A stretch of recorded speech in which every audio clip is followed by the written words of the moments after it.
dekat Ombak KLCC, selain daripada tag title punya wall ni, ada satu kawasan yang luas tapi kosong. Rupanya untuk sambutan kemerdekaan ada event yang berjalan dekat situ. Nama event tu Jiwa Merdeka Experience. Jadi saya nak bawa korang, teman saya, untuk tengok apa yang kita boleh experience sebenarnya hari kemerdekaan ni. Saya gerak ke Ombak KLCC hari ni naik MRT saja sebab hari tu dah serik dah, kena bayar sampai RM14 walaupun parking untuk 3 jam sahaja.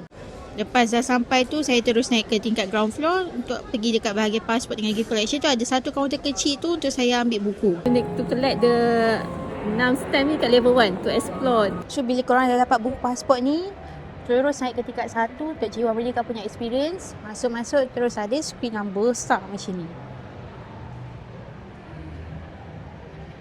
Untuk kumpul korang punya cap ni, pergi dekat booth yang ada signage macam ni.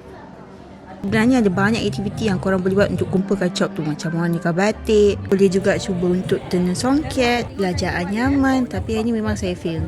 Lepas dah kumpul semua cap tu, kita boleh patah balik dekat awal-awal punya checkpoint untuk dapat kita punya tote bag.